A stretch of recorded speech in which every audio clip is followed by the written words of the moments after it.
नमस्ते दोस्तों। आज हम बात करने जा रहे हैं एक ऐसी किताब की जो सिर्फ बिजनेस की दुनिया को नहीं बल्कि आपकी सोच को भी पूरी तरह से बदल सकती है।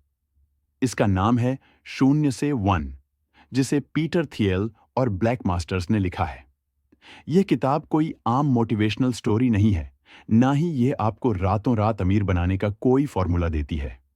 ये एक रियलिटी चेक है, एक ऐसा मैनुअल जो आपको सिखाता है कि इस दुनिया में कुछ नया कैसे बनाया जाए, कैसे आप शून्य से एक की ओर बढ़ सकते हैं।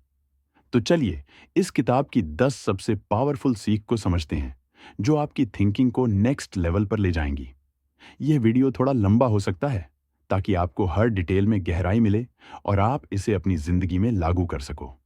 तैयार हो जाइए, क्योंकि यह सफर आपको कहीं और नहीं ले जाएगा, बल्कि कुछ ऐसा बनाने की प्रेरणा देगा जो पहले कभी नहीं था।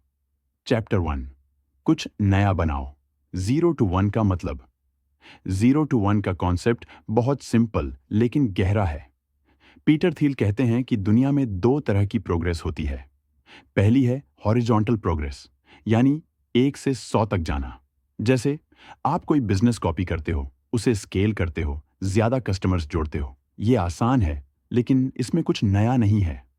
दूसरी है वर्टिकल प्रोग्रेस, यानी 0 से 1 से 100 तक जाना। ये तब होता है जब आप कुछ ऐसा बनाते हो जो पहले कभी नहीं था। जैसे गूगल ने सर्च इंजन को रिवॉल्यूशनाइज किया, या टेस्ला ने इलेक्ट्रिक कार्स को मेनस्ट्रीम बनाया। लेकिन सवाल यह है कि हम में से ज्यादातर लोग 1 से 100 क्यों चुनते हैं? क्योंकि यह सेफ है। नया बनाना रिस्की है, टाइम लेता है और फेल होने का डर रहता है। थील कहते हैं कि असली वैल्यू उसी में है जो अभी तक नहीं हुआ। इमेजिन करो, अगर हर कोई वही पुराना ढर्रा फॉलो करता रहे तो दुनिया में क्या बदलाव आएगा? कुछ भी नहीं। इसलिए पहला रूल है, कंपटीशन से हटो, क्रिएशन की ओर बढ़ो। अगली बार जब आप कोई आइडिया सोचें तो खुद से पूछें, क्या यह पहले से मौजूद चीज का बेहतर वर्जन है, या कुछ ऐसा जो दुनिया ने कभी नहीं देखा? क्योंकि जो लोग 0 से 1 करते हैं वही हिस्ट्री बनाते हैं। चैप्टर 2, मोनोपॉली बनाओ, कंपटीशन से बचो। हमारे स्कूल, कॉलेज और सोसाइटी ने हमें सिखाया है कि कंपटीशन अच्छी चीज है, यह आपको बेहतर बनाता है। लेकिन थील इससे बिल्कुल उल्टा सोचते हैं। उनका मानना है कि कंपटीशन प्रॉफिट को खा जाता है। अगर आप हर किसी के साथ कॉम्पीट कर रहे हैं तो आपकी सारी एनर्जी प्राइस कम करने, मार्केटिंग में पैसे जलाने और छोटी छोटी जीत के लिए लड़ने में चली जाती है। लेकिन अगर आप एक मोनोपॉली बनाते हैं, यानी कुछ ऐसा जो सिर्फ आपके पास हो, तो आप गेम के मालिक बन जाते हैं। उदाहरण लीजिए, गूगल। क्या कोई दूसरा सर्च इंजन गूगल को टक्कर दे सकता है? नहीं, क्योंकि गूगल ने अपनी टेक्नोलॉजी और यूजर बेस से एक ऐसी मोनोपॉली बना ली कि बाकी सब पीछे छूट गए। थील कहते हैं, सफल बिजनेस वही है जो कंपटीशन से बचते हैं और अपने लिए एक अनोखा मार्केट क्रिएट करते हैं। तो अगली बार जब आप कोई बिजनेस प्लान करें, यह मत सोचिए कि मैं इसे सबसे सस्ता कैसे बेचूंगा, बल्कि यह सोचिए, मैं ऐसा क्या बनाऊंगा जो कोई और ना बना सके। मोनोपॉली पावर देती है, कंपटीशन उसे छीन लेती है। चैप्टर 3, छोटे से शुरू करो लेकिन बड़ा सोचो। एक गलती जो नए एंटरप्रेन्योर करते हैं वो यह सोचते हैं कि उन्हें तुरंत पूरी दुनिया को टारगेट करना चाहिए। लेकिन थील कहते हैं, पहले एक छोटे मार्केट को डोमिनेट करो। अगर आप छोटे से शुरू करते हैं और उसमें परफेक्शन हासिल कर लेते हैं तो स्केल करना आसान हो जाता है। उदाहरण के लिए, फेसबुक ने पहले सिर्फ हार्वर्ड स्टूडेंट्स को टारगेट किया। जब वहां सफलता मिली तो इसे बाकी कॉलेजों, फिर पूरी दुनिया में फैलाया। यह रूल इसलिए काम करता है क्योंकि छोटे मार्केट में आप फोकस्ड रहते हैं। आप अपने कस्टमर्स को अच्छे से समझते हैं, उनकी जरूरतों को पूरा करते हैं और फिर धीरे धीरे बड़ा बनते हैं। थील इसे बीज से पेड़ बनने की प्रक्रिया कहते हैं। तो अगर आप कोई स्टार्टअप शुरू करना चाहते हैं तो पूरी दुनिया को जीतने की जल्दबाजी मत करो। पहले अपने मोहल्ले, अपने शहर या एक स्पेसिफिक ग्रुप को जीतो। छोटी जीत आपको बड़े सपनों तक ले जाएगी। चैप्टर 4, भविष्य को बनाओ, प्रेडिक्ट मत करो। हम अक्सर सोचते हैं कि फ्यूचर को प्रेडिक्ट करना ही स्मार्टनेस है। जैसे अगले 10 साल में यह इंडस्ट्री कहां होगी। लेकिन थील कहते हैं कि प्रेडिक्शन से ज्यादा जरूरी है क्रिएशन। जो लोग भविष्य को सिर्फ अनुमान लगाते हैं वो पैसिव रहते हैं, लेकिन जो लोग भविष्य को बनाते हैं वो एक्टिवली उसका हिस्सा बनते हैं। उदाहरण लीजिए, एलन मस्क ने स्पेस ट्रैवल को प्रिडिक्ट नहीं किया, बल्कि स्पेस एक्स बनाकर उसे रियलिटी में बदला। थील का मानना है कि अगर आप कुछ ऐसा बनाते हैं जो लोग अभी तक इमेजिन भी नहीं कर सकते, तो आप फ्यूचर के आर्किटेक्ट बन जाते हैं। तो अगली बार जब आप प्लानिंग करें, ये मत सोचिए कि दुनिया कहाँ जा रही है, बल्कि यह सोचिए कि मैं दुनिया को कहाँ ले जाना चाहता हूं। भविष्य अनुमान से नहीं, एक्शन से बनता है। Chapter 5, technology is the real game changer. Thiel कहते हैं कि पिछले कुछ दशकों में दुनिया में जितना बदलाव आया वो टेक्नोलॉजी की वजह से आया, लेकिन आज हम टेक्नोलॉजी को सिर्फ एप्स और गैजेट्स तक सीमित कर देते हैं। उनका मानना है कि असली टेक्नोलॉजी वो है जो शून्य से एक क्रिएट करती है, जैसे इंटरनेट का आविष्कार या स्मार्टफोन का रिवॉल्यूशन। अगर आप कुछ नया बनाना चाहते हैं तो टेक्नोलॉजी पर फोकस करो। यह जरूरी नहीं कि आप कोडिंग सीखें, लेकिन यह समझें कि टेक्नोलॉजी कैसे प्रॉब्लम सॉल्व कर सकती है। थील का सवाल है, आपकी कंपनी अगले 20 साल में दुनिया को कैसे बेहतर बनाएगी? अगर आपका जवाब टेक्नोलॉजी से नहीं जुड़ा, तो शायद आप पुराने ढर्रे में फंसे हैं। टेक्नोलॉजी वो लीवर है जो छोटे एफर्ट से बड़े रिजल्ट्स देता है। चैप्टर 6, सेल्स उतनी ही जरूरी है जितना प्रोडक्ट एक बेहतरीन प्रोडक्ट बनाना काफी नहीं है। थील कहते हैं कि अगर आप उसे बेच नहीं सकते, तो आपका आइडिया बेकार है। दुनिया में कई शानदार इनोवेशन फेल हो गए क्योंकि उनके क्रिएटर्स मार्केटिंग और सेल्स को इग्नोर करते थे।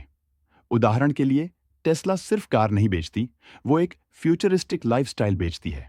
थील का फंडा है, प्रोडक्ट बनाना इंजीनियर्स का काम है, उसे दुनिया तक पहुंचाना फाउंडर का। तो अगर आप कुछ बनाते हैं तो सेल्स स्ट्रेटजी पर उतना ही फोकस करो। लोग आपके प्रोडक्ट को तब तक वैल्यू नहीं देंगे जब तक आप उन्हें यह नहीं बताते कि यह उनकी जिंदगी कैसे बदलेगा। सेल्स स्किल्स पावर है, इसे कम मत समझो। चैप्टर 7, लॉन्ग टर्म विजन रखो। आज की दुनिया में हर कोई शॉर्ट टर्म गेन के पीछे भागता है, लेकिन थील कहते हैं कि असली सफलता लॉन्ग टर्म सोच से आती है। उनकी कंपनी पेपाल ने शुरुआत में छोटे ट्रांजैक्शंस पर फोकस किया, लेकिन उनका विजन था पूरी पेमेंट इंडस्ट्री को बदलना। आज पेपाल की वैल्यू अरबों में है। लॉन्ग टर्म सोचने का मतलब है कि आप आज के प्रॉफिट से ज्यादा कल के इंपैक्ट पर फोकस करें। थील पूछते हैं, 10 साल बाद आपकी कंपनी कहां होगी? अगर आपका जवाब पता नहीं है, तो आप गलत गेम खेल रहे हैं। सफल लोग आज बीज बोते हैं ताकि कल पेड़ तैयार हो। Chapter 8, team is everything. कोई भी बड़ा आइडिया अकेले पूरा नहीं होता। थील कहते हैं कि एक सॉलिड टीम के बिना आपका विजन सिर्फ सपना रह जाएगा। लेकिन टीम का मतलब सिर्फ टैलेंटेड लोग नहीं, बल्कि वो लोग जो एक दूसरे के साथ सिंक में काम कर सकें। पेपाल की शुरुआती टीम को पेपाल माफिया कहा जाता था, क्योंकि वो इतने टाइट थे कि बाद में उनमें से कई ने अलग अलग बिलियन डॉलर कंपनियां बनाई। टीम बनाते वक्त ये देखो कि क्या वो आपके विजन को समझते हैं, क्या उनकी स्किल्स एक दूसरे को कॉम्प्लीमेंट करती हैं। एक अकेला जीनियस दुनिया नहीं बदल सकता, लेकिन एक सही टीम मिलकर हिस्ट्री रच सकती है। चैप्टर 9, सीक्रेट्स की तलाश करो। थील का मानना है कि दुनिया में अभी भी कई सीक्रेट्स छुपे हैं, वो सच्चाइयां जो लोग देख नहीं पाते। सफल बिजनेस वो हैं जो इन सीक्रेट्स को ढूंढते हैं और उनका इस्तेमाल करते हैं। जैसे एयरबीएनबी ने यह सीक्रेट ढूंढा कि लोग अपने घरों को रेंट पर देना चाहते हैं, और उबर ने यह देखा कि हर कार एक टैक्सी बन सकती है। तो खुद से पूछो, ऐसा कौन सा ट्रुथ है जो दुनिया मिस कर रही है? अगर आप ऐसे सवालों के जवाब ढूंढते हैं तो आप कुछ नया क्रिएट कर सकते हैं। सीक्रेट्स की तलाश आपको कंपटीशन से 10 कदम आगे ले जाती है। चैप्टर 10, डिफरेंट बनो। कॉपी मत करो आखिरी और सबसे जरूरी। थील कहते हैं कि अगर आप दूसरों को कॉपी करते हैं तो आप कभी शून्य से एक नहीं कर पाएंगे। डिफरेंट सोचने की हिम्मत करो। दुनिया में ज्यादातर लोग ट्रेंड्स फॉलो करते हैं, लेकिन ट्रेंड्स वो रास्ता है जो पहले से चलाया जा चुका है। असली पावर तब आती है जब आप अपना रास्ता बनाते हैं। उदाहरण के लिए, जब स्टीव जॉब्स ने आईफोन लॉन्च किया तो उस वक्त लोग ब्लैकबेरी की कॉपी करने में लगे थे।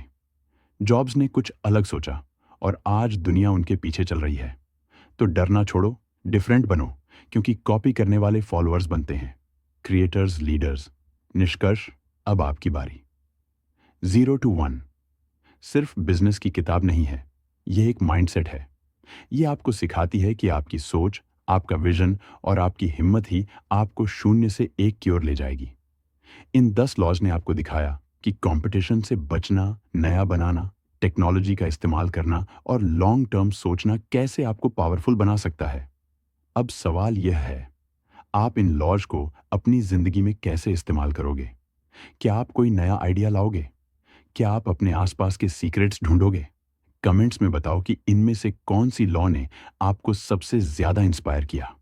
और अगर आपको यह वीडियो अच्छी लगी तो लाइक करो, शेयर करो और सब्सक्राइब करो, क्योंकि हम हर बार ऐसी किताबें लाते हैं जो आपकी थिंकिंग को नेक्स्ट लेवल पर ले जाएंगी। पावर आपके अंदर है, अब एक्शन आपकी बारी है। मिलते हैं अगले वीडियो में। धन्यवाद।